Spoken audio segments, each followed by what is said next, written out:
ومنحه بالعقل وجعله سميعا بصيرا وأرسل محمدا صلى الله عليه وسلم إلى كافة الخلق بشيرا ونذيرا وأنزل عليه كتابا منيرا والصلاة والسلام على من لا نبي بعده وعلى آله وصحبه وبارك وسلم تسليما كثيرا كثيرا أما بعد فأعوذ بالله من الشيطان الرجيم بسم الله الرحمن الرحيم يا قوم ادخلوا الأرض المقدسة التي كتب الله لكم ولا ترتدوا على أدباركم فتنقلبوا خاسرين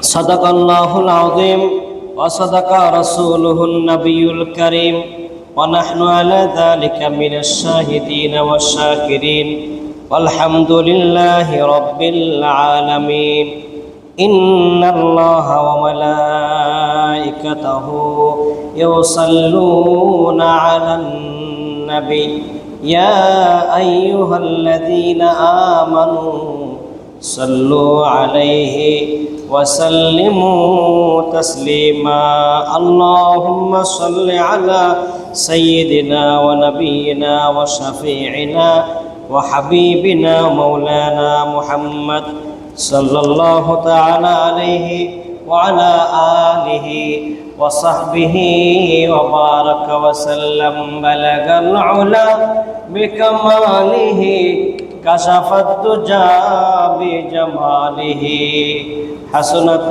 جميع خصاله صلوا عليه وآله أكبادنا مجروحة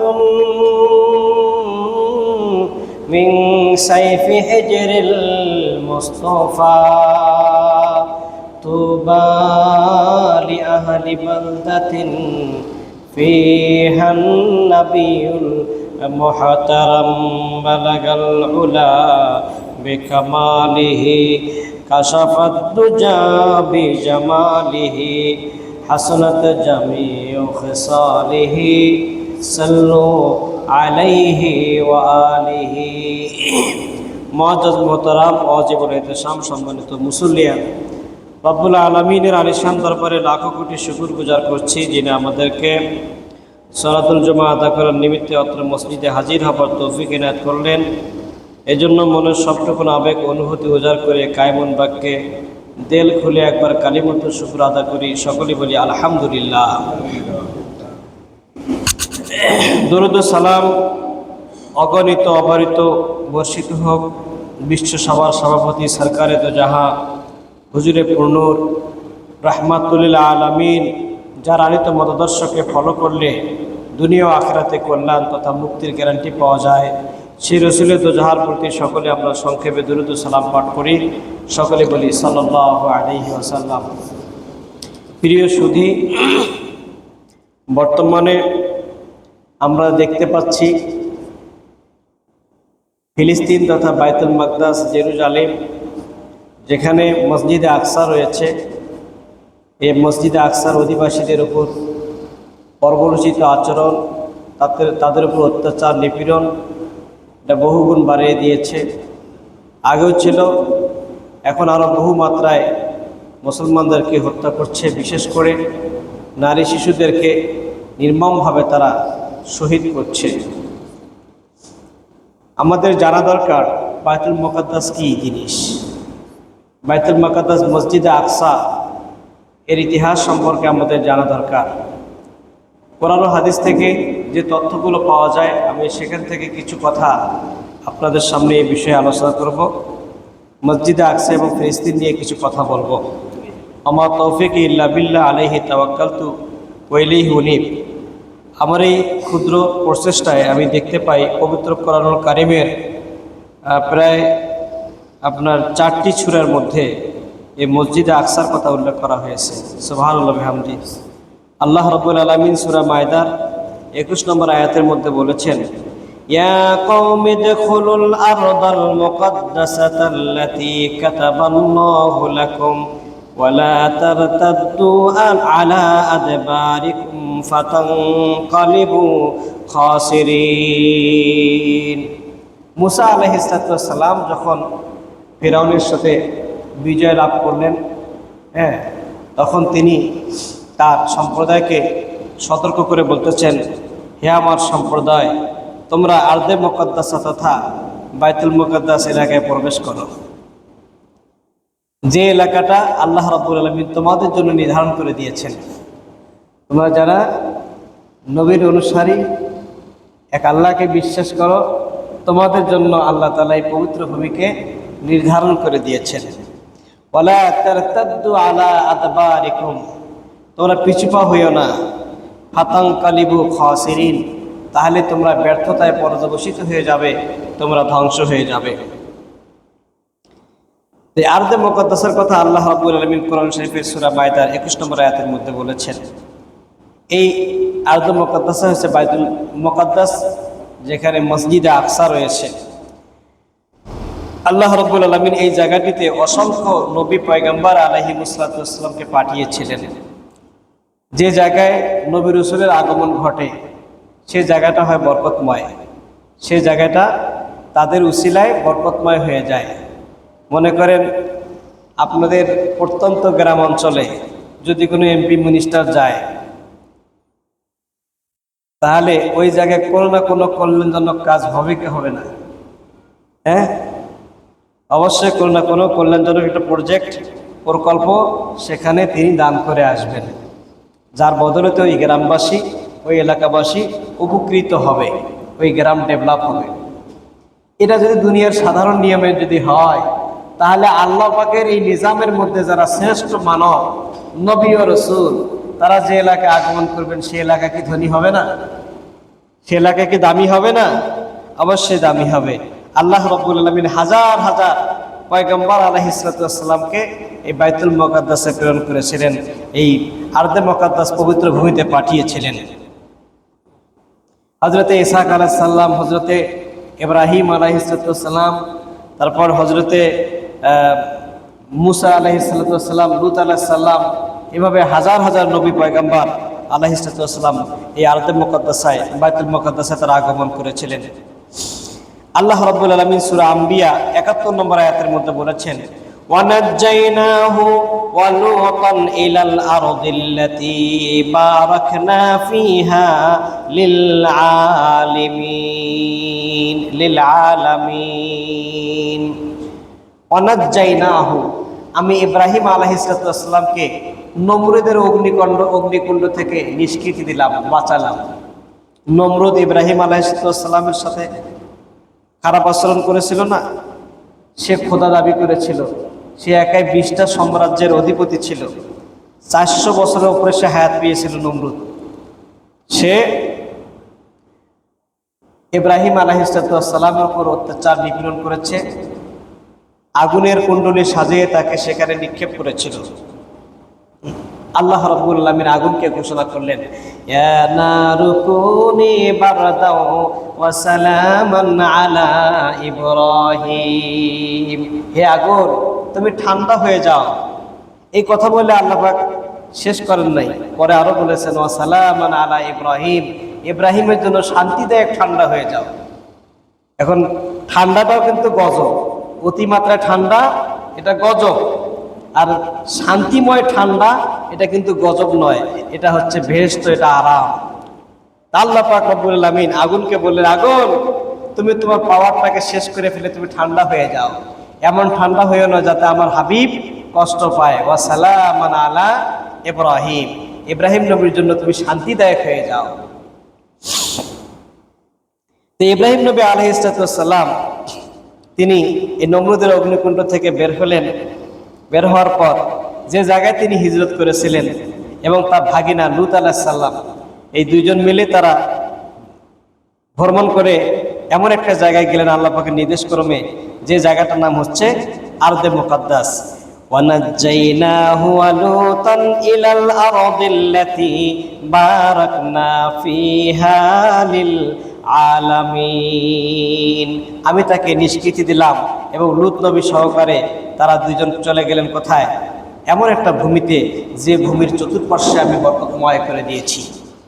পৃথিবীর মধ্যে সবচেয়ে বরকতময় জায়গা হচ্ছে এই আপনার আরদে মুকদ্দাসা। এমনকি আমাদের প্রাণপ্রিয় নবী মুহাম্মদুর রাসূলুল্লাহ সাল্লাল্লাহু আলাইহি ওয়াসাল্লামকে আল্লাহ পাক যখন দিদারে ইলাহি দেওয়ার জন্য আসমানে উঠিয়ে নিলেন, সমস্ত নবী রাসূলদের কাছ থেকে এক দোয়া নিয়ে তাকে পাঠিয়ে উপরে উঠিয়ে নিলেন। কোথাও যাওয়ার সময় দোয়া নিতে হয়। হ্যাঁ, কোনো পবিত্র জায়গায় যখন কেউ যাত্রা দেয় বা রওনা দেয়, তখন সে লোক সবার কাছ থেকে দোয়া নিয়ে যাবে। কিন্তু ওই জায়গা থেকে যখন এলাকায় ফিরে আসবে, তখন এলাকাবাসীর দায়িত্ব খুঁজে খুঁজে তার সাথে সাক্ষাৎ করা। এজন্য হাজী সাহেবরা যখন যায়, তারা সবারে বাড়ি বাড়ি গিয়ে ডেকে ডেকে মাফ চায়, দোয়া নেয়, দোয়া নিয়ে চলে যায়।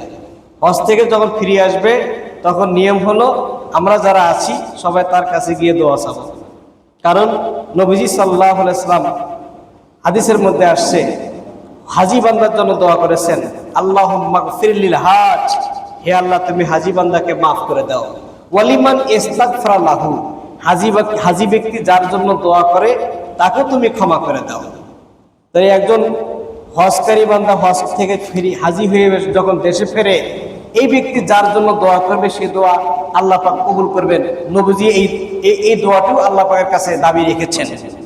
নবীজি এই দাবিটুকু আল্লাহ পাকের কাছে করেছেন।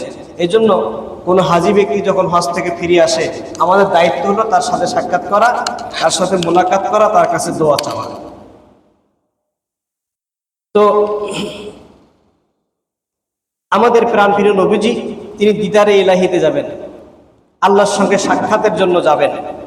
আল্লাহ পাক রব্বুল আমিন আদম থেকে শুরু করে ঈসা নবী পর্যন্ত সমস্ত নবী রাসূলগুলোকে, সমস্ত নবী রাসূলদেরকে একটা জায়গায় একত্রিত করলেন।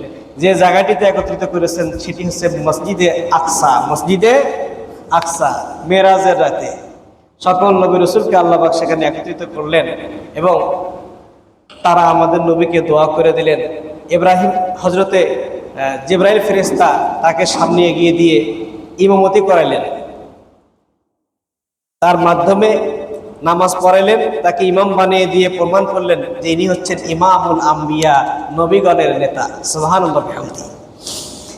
সে ঘটনাও যেখানে ঘটেছে সেটা হচ্ছে এই বাইতুল মুকদ্দাস। আল্লাহ তাআলা বলেন, সুবহানাল্লাযী আসরা বিআবদিহি লাইলাম মিনাল মাসজিদিল হারামি ইলাল মাসজিদিল আকসাল্লাযী বারাকনা হাওলাহু লিনুরিয়াহু মিন আয়াতিনা ইন্নাহু হুয়াস সামিউল বাসীর।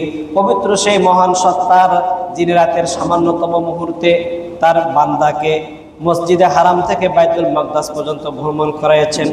রাত্রিকালীন ভ্রমণকে বলা হয় ইসরা। আবার লাইলান কেন বললেন? সামান্যতম সময়ের মধ্যে আল্লাহ তাআলা ভ্রমণ করাইছেন। কোন মসজিদে আকসা?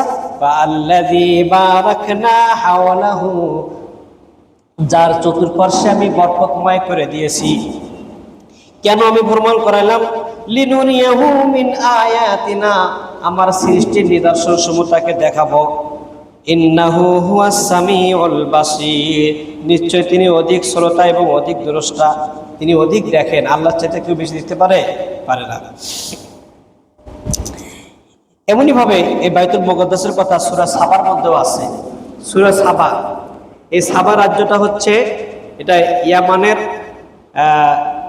একটা জায়গার নাম হচ্ছে সাবা। আপনারা নাম শুনেছেন রানী বিলকিস। রানী বিলকিস সাবা রাজ্যের অধিপতি ছিলেন, রাজা ছিলেন রানী বিলকিস। এই সাবা, এই কথাটাও আল্লাহ পাক রব্বুল আলামিন এই সূরা সাবার মধ্যে এই আরদে মুকদ্দাসের কথা নিয়ে আসছেন। এগুলো সব আশপাশেই, শামের মধ্যেই। আল্লাহ পাক বলেন, ওয়াজআলনা বাইনাহুম ওয়া বাইনাল কুরাল্লাতী বারাকনা ফিহা কুরা যাহিরাতান ওয়া কদ্দারনা ফিহা আস-সাইরা সিরু ফিহা লায়ালিয়া ওয়া আইয়ামান আমিনিন। আমি তাদের মাঝে আর সেই নেককার আল্লাহওয়ালাদের মাঝে আমি একটা গ্রাম, একটা জায়গা নির্ধারণ করে দিয়েছি, যে জায়গাটা চতুর্পাশে বরকতময় করে দিয়েছি। সুবহানাল্লাহ বিহামদিহি। সেটি হচ্ছে আরদে মুকাদ্দাসা। সেটা কোন জায়গা, এ সম্পর্কে তাফসীরে ইবনে কাসিরের মধ্যে আল্লামা হাফেজ ইবনে কাসির রাহমাতুল্লাহি আলাইহি তিনি উল্লেখ করেন, এই আয়াতের ব্যাখ্যা করতে গিয়ে রইসুল মুফাসসিরিন আব্দুল্লাহ ইবনে আব্বাস রাদিয়াল্লাহু তাআলা আনহুমা বলেন যে বারাকনা ফিহা, এই এর দ্বারা উদ্দেশ্য হচ্ছে বাইতুল মুকাদ্দাস। বাইতুল মুকাদ্দাসটাকে আল্লাহ পাক রব্বুল আলামিন বরকতময় করে দিয়েছেন। এটা এমন একটা শহর, এমন একটা গ্রামে পরিণত করে দিয়েছেন যে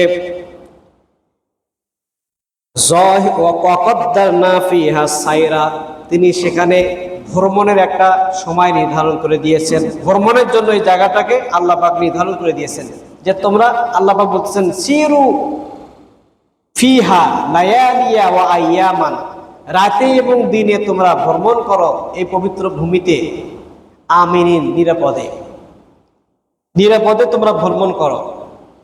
এই সাবা রাজ্যের এই শহরটাকে এতটাই আল্লাহ পাক নিরাপদময় করেছিলেন, তাফসীরের মধ্যে লেখে যে বালদাতুন তয়্যিবাতুন, এটা পবিত্র শহর, পবিত্র নগরী। অরাব্বুন গফুর, এবং মহান রব হচ্ছেন অতিশয় দয়ালু, অর্থাৎ তিনি এখানে অনেক দয়া করেছেন। এর একটা বর্ণনা তাফসীরের মধ্যে লিখেছে যে কোনো মানুষ যদি অসুস্থ অবস্থায় এই পবিত্র ভূমিতে প্রবেশ করত, সাথে সাথে তার অসুস্থতা দূর হয়ে যেত।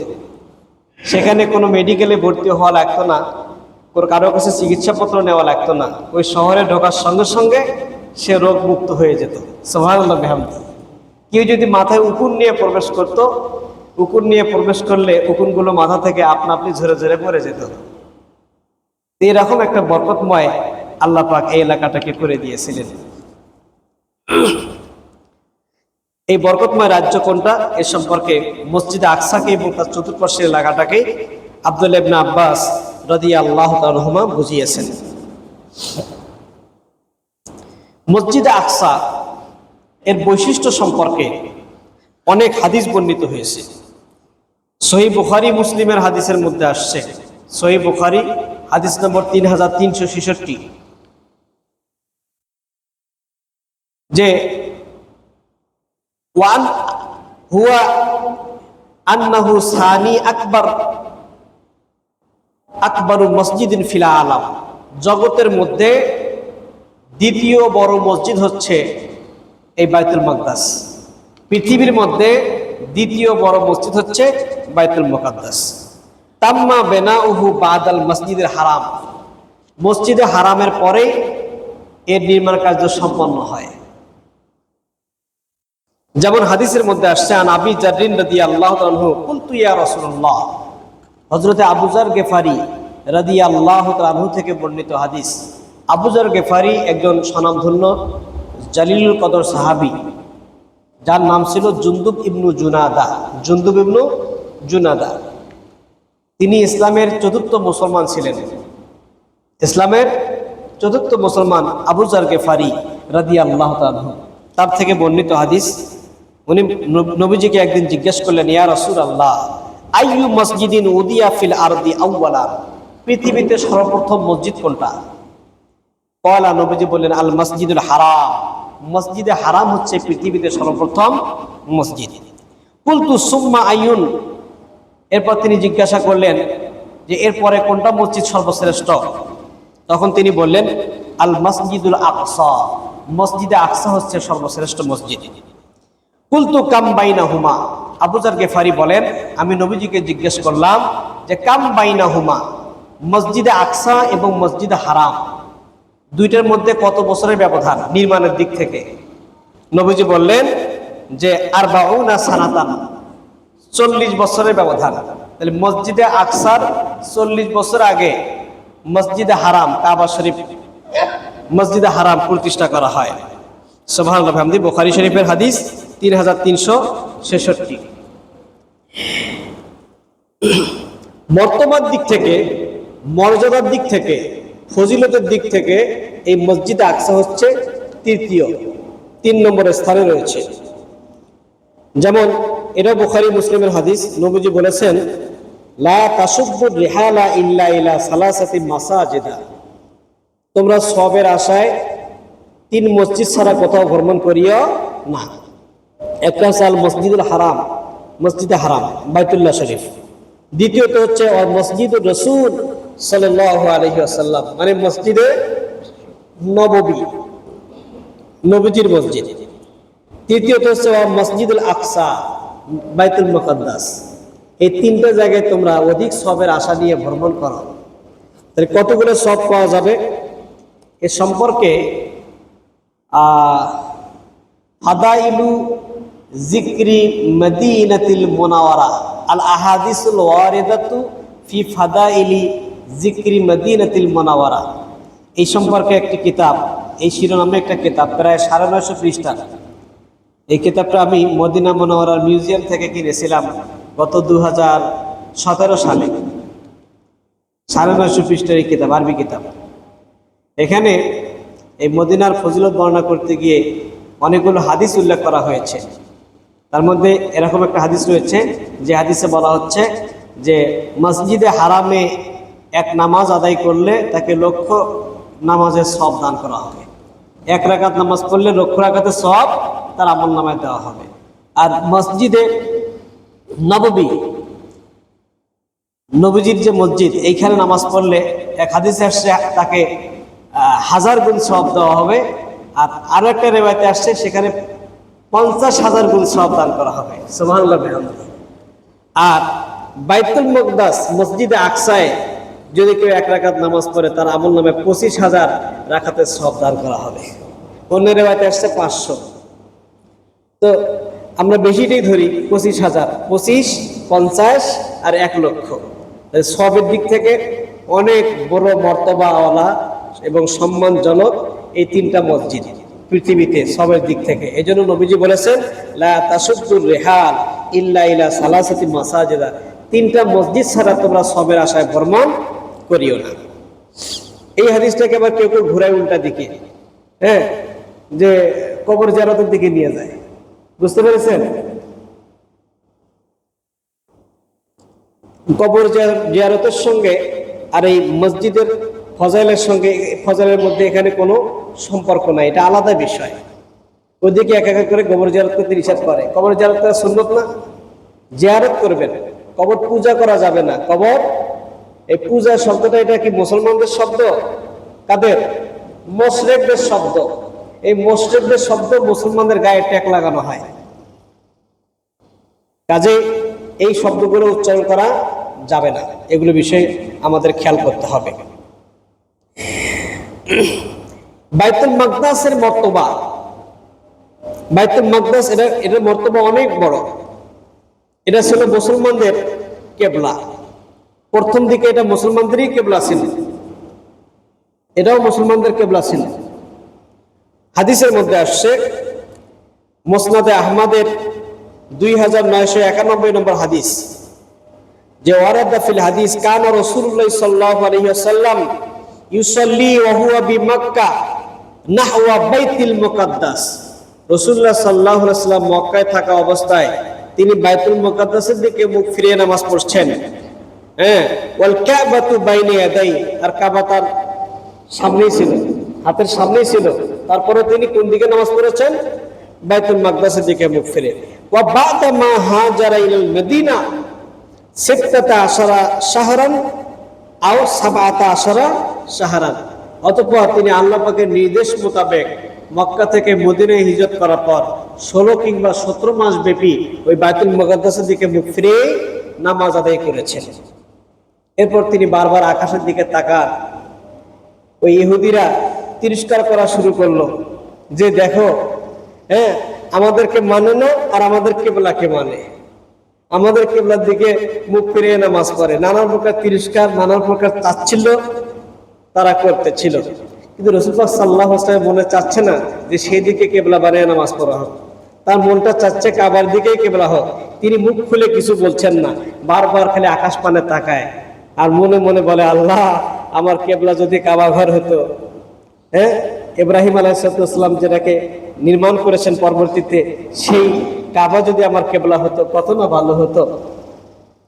হ্যাঁ, কদ নারা তাকাল্লুবা ওয়াজহিকা ফিস সামাই, আল্লাহ তাআলা বিষয়টি আজ করলেন, কোরআন নাজিল করে নবীজিকে জানিয়ে দিলেন, কদ নারা তাকাল্লুবা ওয়াজহিকা ফিস সামাই, ও আমার হাবিব, ও আমার দোস্ত, আমি দেখতে পেয়েছি আপনি কেন বারবার আকাশ পানে মুখ ফিরে তাকাচ্ছেন, আকাশের দিকে কেন ফিরে ফিরে তাকাচ্ছেন। আমি বুঝতে পেরেছি, ফালানুয়াল্লিয়ান্নাকা কিবলাতান তারদাহা, ও আমার হাবিব আপনি বেজার হবেন না, অচিরে আপনার মন যে কেবলাকে বানাতে রাজি আছে সেটাকে আমি অচিরে আপনার কেবলা বানিয়ে দিচ্ছি। আল্লাহু আকবার। এরপর কেবলা পরিবর্তন এর হুকুম চলে আসলো আসর কিংবা জোহরের নামাজে। অধিকাংশ রিওয়ায়াত পাওয়া যায় আসরের ক্ষেত্রে। আসর নামাজ নবীজি পড়তেছেন, এমন সময় জিবরাইল ফেরেশতা এসে বলতেছেন, ইয়া রাসূলুল্লাহ, হে আল্লাহ, আল্লাহ তাআলা আপনার মনে আশা পূরণ করেছেন, এখন থেকে আপনি বাইতুল্লাহর দিকে মুখ ফিরিয়ে নামাজ পড়বেন, হারামের দিকে মুখ ফিরিয়ে নামাজ পড়বেন। 2 রাকাত হলো বাইতুল মুকাদ্দাসের দিকে আর 2 রাকাত হলো কাবা শরীফের দিকে। এই জন্য এই মসজিদের নাম হয়েছে মসজিদে জুল কেবলাতাইন। মসজিদে জুল কেবলাতাইন, 2 কেবলার মসজিদ মদিনা মুনাওয়ারায় রয়েছে। এটা মুসলমানদের কেবলা ছিল, সেদিক থেকে এর মর্যাদা অক্ষুণ্ণ রয়েছে। এবং এটা ওই মসজিদ, যে মসজিদ থেকে রাসূলুল্লাহ সাল্লাল্লাহু আলাইহি ওয়াসাল্লাম তিনি মেরাজ করেছেন, আল্লাহ পাকের সঙ্গে দিদার করেছেন। সে সময় অসংখ্য সকল নবী রাসূল সেখানে জমায়েত হয়েছিল। এ কথাটা আপনার নাসাই শরীফের 449 নম্বর হাদিসের মধ্যে উল্লেখ রয়েছে যে রাসূল পাক সাল্লাল্লাহু আলাইহি ওয়াসাল্লাম বলেন, সুম্মা দাখালতু বাইতুল মাকদাস, অতঃপর আমি প্রবেশ করলাম বাইতুল মুকাদ্দাসে, ফাজুমিয়া লিল আম্বিয়া ও আলাইহিমুস সালাম, সকল নবী রাসূলকে এখানে জামায়াত করানো হলো। ফাকাদ্দামানি জিবরাইল ফেরেশতা আমাকে সামনের দিকে এগিয়ে দিলেন, ইমামের জায়গায় আমাকে সামনের দিকে এগিয়ে দিলেন। হাত্তা আমামতুহুম, এমনকি আমি তাদের ইমামতি করলাম। সুবহানাল্লাহ বিহামদিহি। এই দিক থেকেও এই মসজিদের মর্তবা অনেক বড়।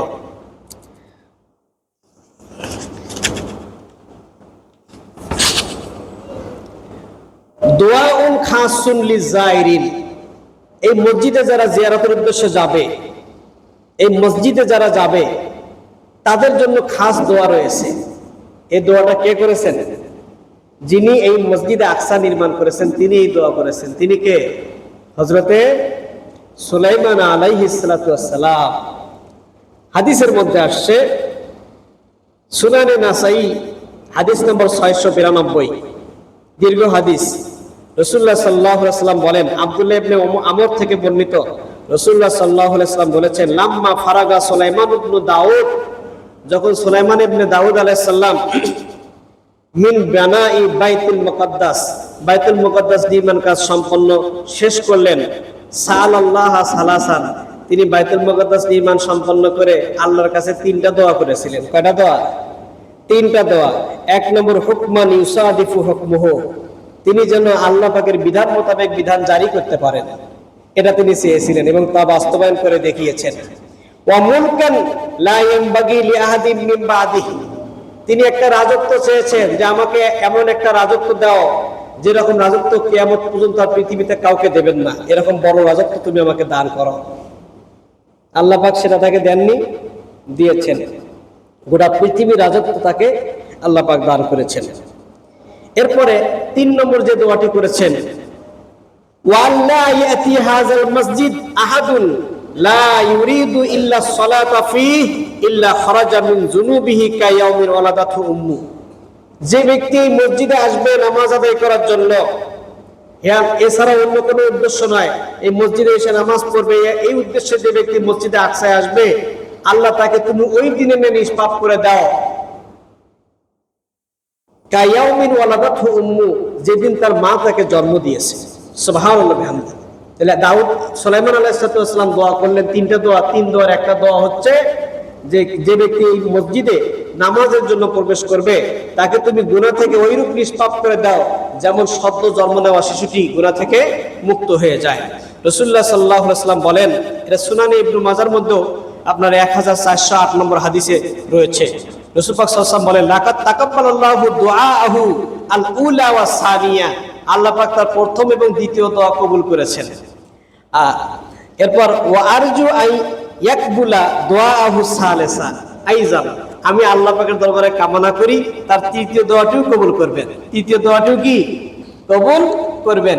3 নম্বর দোয়া ছিল যে এখানে প্রবেশ করে নামাজ আদায় করবে তাকে গুনাহ থেকে মুক্ত করা হবে, যে ওই রকম ওই দিনের মতো যেদিন সদ্য জন্ম নেওয়া শিশুটি গুনাহ থেকে মুক্ত।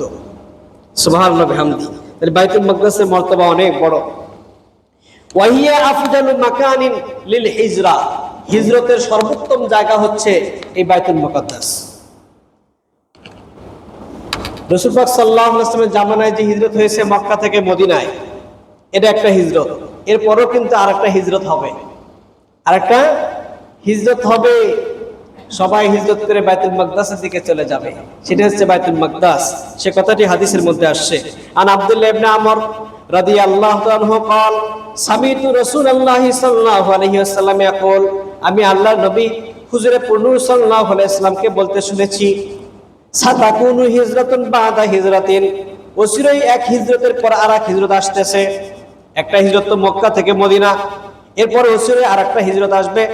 ফাখিয়ারু আহলে আরদি, অতএব জমিনবাসীর মধ্যে সর্বোত্তম অধিবাসী হবে, সর্বোত্তম মানুষ হবে তারাই আলজামাহুম মাহাজারা ইব্রাহিম, যারা ইব্রাহিমের হিজরতের জায়গাকে হিজরতের জায়গা বানিয়ে নেবে। ইব্রাহিম নবী আলাইহিস সালাম হিজরত করেছিলেন কোথায়? আরদে মুকাদ্দাসা, বাইতুল মাকদাসে তিনি হিজরত করেছিলেন। এই জায়গায় যারা যাবে তারা পৃথিবীর মধ্যে সেরা মানব হবে। ওয়ায়াবকা ফিল আরদি শিরারু আহলিহা, আর বাকি পৃথিবীর সব মানুষগুলো হবে নিকৃষ্ট মানুষ। এই নিকৃষ্ট মানুষগুলোকে কিভাবে হাসর করাবে? ওয়াতুহশিরুহুমুন নারু মাল কিরাদাতি ওয়াল খানাজির, আগুন তাদেরকে কুকুর এবং বানর এবং শুকুর, বানর এবং শুকুরের মতো করে তাদেরকে তাড়াইয়ে নিয়ে আসবে। তাদের আকৃতি হবে বানর এবং শুকুর, খারাপ আচরণের কারণে। সহিহ আবু দাউদ শরীফের হাদিস 2482 নম্বর হাদিস। মসজিদে আকসা আমরা হয়তো বা যেতে পারবো না, সবাই এখন পাচ্ছি না যেতে, কিন্তু এই জায়গাতে না গেলেও এই জায়গার সবের অংশীদার হওয়া দরকার। হযরতে মাইমুনা রাদিয়াল্লাহু তাআলা আনহা তিনি বললেন, কুল্লা ইয়া রাসূলুল্লাহ ফামান লাম ইয়াস্তাতি আন ইয়াতাহাম্মালা ইলাইহি, নবীজি একটা হাদিস বর্ণনা করলেন, যে ব্যক্তি বাইতুল মাকদাসে এসে নামাজ পড়বে, অন্যান্য মসজিদে নামাজ পড়লে যে সব হবে তার 1000 গুণ সব হবে। তখন মাইমুনা রাদিয়াল্লাহু তাআলা বললেন, ইয়া রাসূলুল্লাহ ইয়া হাবিবাল্লাহ, যদি কেউ যেতে না পারে তাহলে কি হবে? তখন নবীজি বললেন যে মান লাম ইয়াস্তাতি আন ইয়াতিহি, যে ব্যক্তি বাইতুল মাকদাসে যেতে সক্ষম হবে না, ফালইয়াহদি ইলাইহি যাইতান, সেজন্য বাইতুল মাকদাসে বাতি জ্বালানোর জন্য জ্বালানি পাঠিয়ে দেয়, তেল যেন পাঠিয়ে দেয়। ইসরাজু ফিহি, যার মাধ্যমে বাতি জ্বালানো হবে। ফাইন্না মান আহদা ইলাইহি যাইতান, অতএব যে ব্যক্তি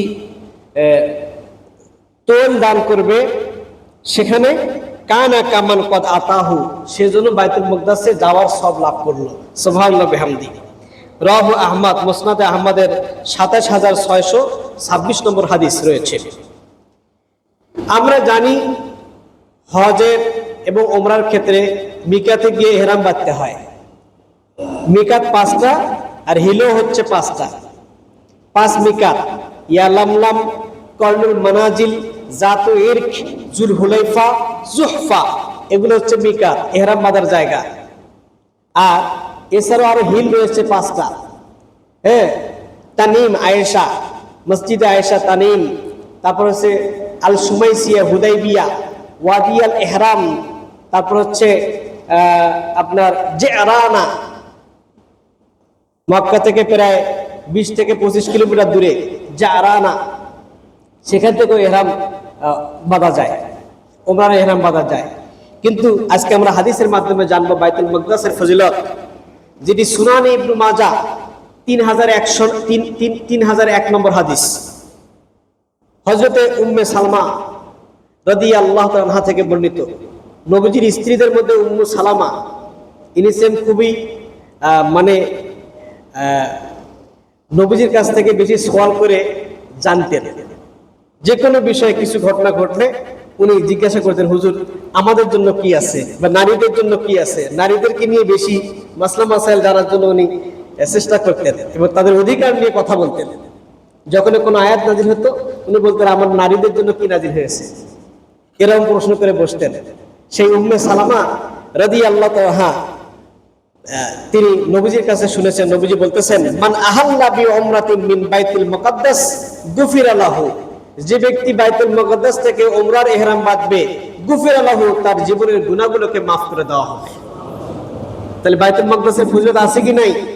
আমরা বাইতুল মুকদ্দাস সম্পর্কে এত তথ্য অনেকেই জানতাম না।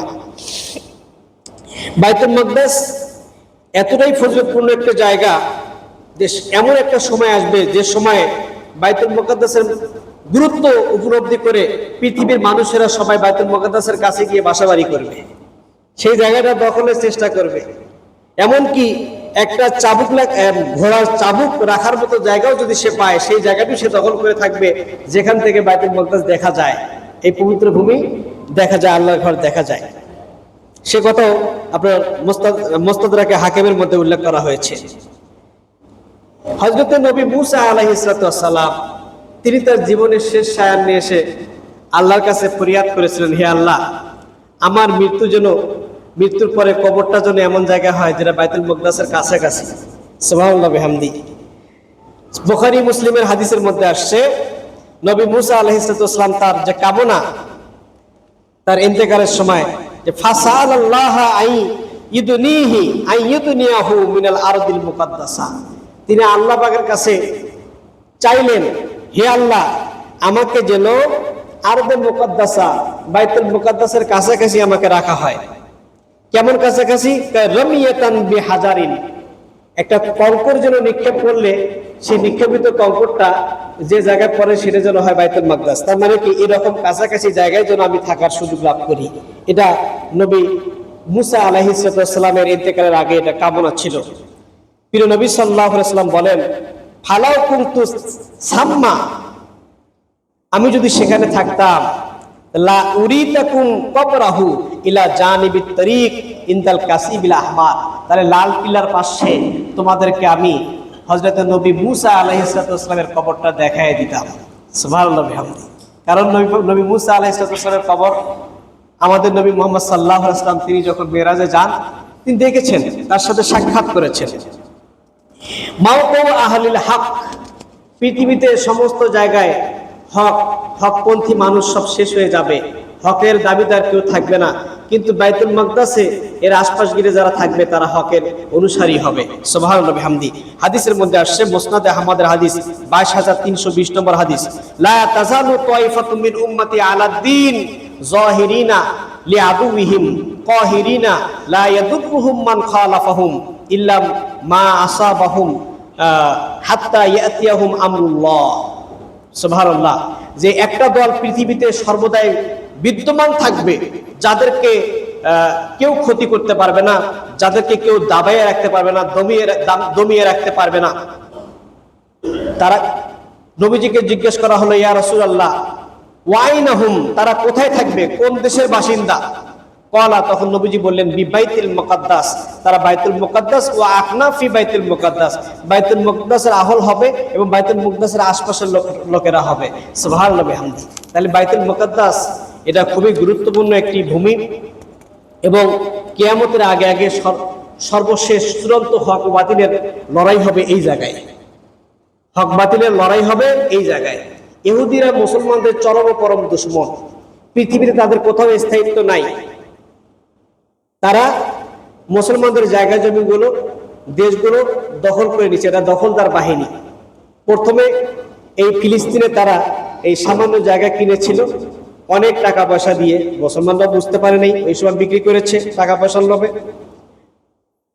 1917 সালে তাদের সংখ্যা ছিল মাত্র 8%। পরবর্তীতে পৃথিবীর বিভিন্ন জায়গা থেকে ওই ইহুদিরা একত্রিত হয়ে সেই জায়গাটা তারা দখল করতে শুরু করলো। 1947 সালে 48 সালে তাদের সংখ্যা দাঁড়ালো 38%। এখন তারা ফিলিস্তিনবাসীকে সেখান থেকে তাড়াই দিচ্ছে, ফিলিস্তিনবাসীর উপরে গাজাবাসীর উপর অত্যাচার করছে এবং সেটাকে নির্মূল করে ফেলছে অলরেডি। তার মারিফাতু নিহাইয়া বাইনা আহল হক ওয়াল বাতিল, হক বাতিলের চূড়ান্ত লড়াই হবে ওই জায়গায়, এই ফিলিস্তিনেই হবে, যেটি মুত্তাফাকুন আলাইহি হাদিস, বুখারী মুসলিমের হাদিস। আন আবি হুরায়রা রাদিয়াল্লাহু তাআলা قال قال রাসূলুল্লাহ সাল্লাল্লাহু আলাইহি ওয়াসাল্লাম, নবীজি সাল্লাল্লাহু আলাইহি ওয়াসাল্লাম বলেন, লা তাকুমুস সাআতু হাত্তা ইউকাতিলাল মুসলিমুনা আল ইয়াহুদা, কিয়ামত ততদিন পর্যন্ত সংঘটিত হবে না যতদিন পর্যন্ত মুসলমানরা ইহুদিদেরকে নিধন না করবে। ইহুদিদের সাথে যুদ্ধ হবে, ফায়াকতুলুহুমুল মুসলিমুনা, মুসলমানরা তাদেরকে হত্যা করবে, শেষ করে দিবে। হাত্তা ইয়াখতাবিয়াল ইহুদিয়্যু মিন ওয়ারাইল হাজার আবিশ সাদা, ইহুদিরা জানে বাঁচার জন্য, জীবন বাঁচাতে গিয়ে তারা পাথরের আড়াল হবে, গাছের আড়াল হবে। ফায়াকুলুল হাজার আবিশ সাজার, তখন গাছের জবান খুলে যাবে, পাথরের জবান খুলে যাবে। সে মুসলমানকে ডাক দিয়ে বলবে, ইয়া মুসলিম ইয়া আব্দুল্লাহ হাযা ইহুদি খালফি, হে মুসলমান, হে আল্লাহর বান্দা, আমার পেছনে ইহুদি লুকিয়ে রয়েছে। ফাতাল ফাকতুলহু, আসো একে হত্যা করো। এরকম অবস্থা হবে। এই হাদিসটা মিশকাতুল মাসাবি কিতাবের 466 পৃষ্ঠার মধ্যে লেখা আছে এবং এটা বুখারী মুসলিমের হাদিস। কিন্তু একটা গাছ রয়েছে, সেই গাছ কখনো কোনো কথা বলবে না। ওই গাছের আড়াল হলে ওই গাছ কখনো বলবে না, হে মুসলমান আসো আমার পেছনে ইহুদি লুকিয়ে রয়েছে, ওকে হত্যা করো। ওই গাছ কথা বলবে না। সেই গাছটির নাম হচ্ছে গারকাত, গারকাত নামক গাছ। তো পেপার পত্রিকায় পাওয়া যায় এই গারকাত নামক গাছ তারা ইতিমধ্যে রোপণ করেছে, ইতিমধ্যে তারা গারকাত নামক গাছ রোপণ করেছে। হাদিসের মধ্যে পাওয়া যায় দাজ্জাল, দাজ্জালের আগমন ঘটবে, আবির্ভাব ঘটবে। মূল দাজ্জাল আসার আগে পৃথিবীতে 30 জন নকল দাজ্জাল আসবে, নকল দাজ্জাল আসবে। এই মূল দাজ্জাল সে কিন্তু পৃথিবীর সব জায়গায় বিচরণ করবে, শুধুমাত্র 4টা মসজিদে প্রবেশ করতে পারবে না। এ সম্পর্কে ইমাম আহমদ বিন হাম্বল রাহমাতুল্লাহি আলাইহি, যিনি হাদিসের উপরে সবচেয়ে বেশি মানে মুখস্থ ছিল, যার প্রায় 12.5 লক্ষ হাদিস মুখস্থ ছিল, আহমদ ইবনে হাম্বল রাহমাতুল্লাহি আলাইহি মুসনাদ আহমদের মধ্যে লিখেছেন ইন্নাদ দাজ্জালা ইয়াদখুলুল আরদা, দাজ্জাল পৃথিবীর সব জায়গায় প্রবেশ করবে, ইল্লা আরবাআতা মাসাজিদা, 4টা মসজিদে সে প্রবেশ করতে পারবে না। একটা হচ্ছে মসজিদুল হারাম বাইতুল্লাহ শরীফ, 2 মসজিদুন নববী মদিনার মসজিদ নববী, 3 নম্বর মসজিদুত তুর নামে একটা মসজিদ রয়েছে, সেখানে প্রবেশ করতে পারবে না। আর একটা হচ্ছে মসজিদুল আকসা, মসজিদে আকসায় প্রবেশ করতে পারবে না। আর একটা মজার ব্যাপার যে এই মসজিদে আকসা, এই ভূমিটাই হবে হলো আপনার ইয়াউমে মাহশার, ময়দানে মাহশার হবে। আমরা বলি না হাসর নাসর হবে, আল্লাহ পাক সবাইকে হাসর করাবেন, একত্রিত করবেন, সেখানে বিচার ফয়সালা হবে।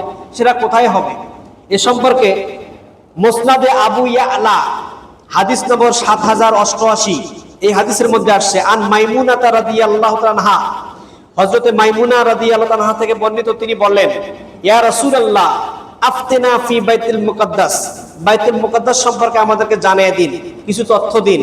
তখন নবীজি বললেন, হুয়া আরদুল মাহশার, এটা হচ্ছে আরদে মাহশার, এই জায়গায় মানুষদেরকে হাসর করানো হবে, একত্রিত করানো হবে। অতএব ইতুহু ফাসাল্লু ফিহি, তোমরা সেই জায়গায় আসো এবং নামাজ আদায় করো। সম্মানিত হাজিরিন, আজকে যারা মসজিদে আকসাকে দখল করার চেষ্টা করছে, এই ইহুদিরা, এরা মুসলমানদের পরম দুশমন, আমাদের নবীর দুশমন, ইসলামের দুশমন, মুসলমানদের দুশমন। এদের থেকে আমাদেরকে সাবধান থাকতে হবে, সতর্ক থাকতে হবে। আমরা তাদের বিরুদ্ধে কেমনে সংগ্রাম করব, কেমনে যুদ্ধ চালাবো? হ্যাঁ, এর একটা কাইফিয়ত, পদ্ধতি, ধরন, প্রকৃতি আমি হাদিসের মাধ্যমে আপনাদেরকে জানিয়ে দেই। এটি সহিহ বুখারীর 3950 নম্বর হাদিস। এই হাদিসটা আপনারা গুগলিং করে করতে পারেন। এটা তো সহিহ বুখারীর 2য় জেলদ, মূল আরবি কিতাবুল মাগাজির শুরুতে রয়েছে। যেখানে জিহাদের আলোচনা রয়েছে, এইখানে এই হাদিসটি রয়েছে যে মুনাফিক সর্দার উমাইয়া ইবনে খালদ, তার এক বন্ধু ছিল হযরতে সাদ ইবনে মুআজ। সাদ ইবনে মুআজ মদিনায় থাকেন আর উমাইয়া বিন খালদ মক্কায় থাকেন। এনারা দুইজন বন্ধু। যখন সাদ রাদিয়াল্লাহু আনহু মক্কায় আসতেন, উমাইয়ার বাসায় মেহমান হতেন। উমাইয়া যখন মদিনায় যেতেন, সাদ রাদিয়াল্লাহু আনহুর বাসায় মেহমান হতেন। তো হযরতে সাদ রাদিয়াল্লাহু আনহু তিনি মক্কায় আসছেন, এসে বলতেছেন, দোস্ত আমি একটু উমরা পালন করব, কোন সময় হেরেমে ঢোকা যায় বলো তো? তখন দোস্ত বলতেছে, যখন এই মানে দিনের অর্ধভাগ যখন আসবে, সূর্য যখন হেলে যাবে, তার একটু আগে আগে গেলে ভিড় কম হবে, ওই সময় এটা ভালো হবে। ঠিক আছে, ওই সময় দোস্ত সহ উনি বের হয়েছেন। এমন সময় প্রতিমধ্যে আবু জাহেলের সঙ্গে সাক্ষাৎ। আবু জাহেল বলতেছে, এই উমাইয়া, তোমার সাথে কেউ নি? ইনি হচ্ছেন সাদ। ইনি কি সেই সাদ যে ধর্মত্যাগী মুহাম্মদকে আশ্রয় দিয়েছে? আমি যদি তোমার সাথে তাকে না দেখতাম। এবং সাদকে লক্ষ্য করে বলতেছে, সাদ, তুমি যদি, তোমার সাথে যদি উমাইয়া না থাকতো, তাহলে আমি তোমাকে পরিবারের সাথে মিশতে দিতাম না, তোমাকে এখানে খতম করে দিতাম। তখন সাদ রাদিয়াল্লাহু আনহু জবাবে কি বলছেন শুনুন, এটা সহিহ বুখারী হাদিসের মধ্যে আসছে।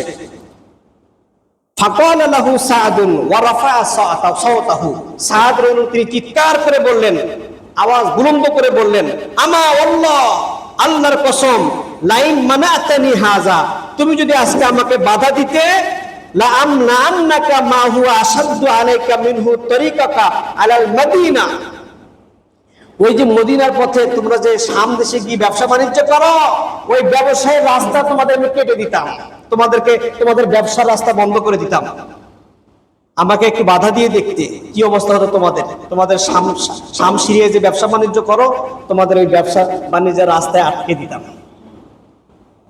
তাহলে এই যে অমুসলিমরা যদি মুসলমানদের সাথে বাধা দেয়, হাদিস থেকে একটা কাইফিয়ত পেলাম, তাদের পণ্য দ্রব্য ব্যবসায়িক সবকিছু বর্জন করা, বয়কট করা, এটা মুসলমানদের একটা দায়িত্ব। এই হাদিস থেকে আমরা পাই। কাজেই আপনারা এই ইহুদিদের তৈরি পণ্য দ্রব্য যত রয়েছে, আপনার শ্যাম্পু, ল্যাকটোজেন, বিভিন্ন প্রকার খাদ্যদ্রব্য, এগুলো বাজারে তালিকা অলরেডি আপনাদের কাছে গেছে, আপনারা দেখবেন। এগুলো বিকল্প আমাদের বাংলাদেশীয় পণ্য যেগুলো রয়েছে, সেগুলো আপনারা কিনবেন, ওই ইহুদিদের পণ্যগুলো বর্জন করবেন। এটাও একটা যুদ্ধ হবে। আল্লাহ সুবহানাহু ওয়া তাআলা আমাদেরকে তৌফিক এনায়েত করেন, আমাদেরকে হকপন্থীদের অন্তর্ভুক্ত থেকে আল্লাহ রেজামন্দি অর্জন করার তৌফিক দান করেন। সকলে বলে আমিন। ওয়া আখিরু দাওয়ানা আলহামদুলিল্লাহি রাব্বিল আলামিন। এখন আমরা সুন্নত নামাজ পড়ি।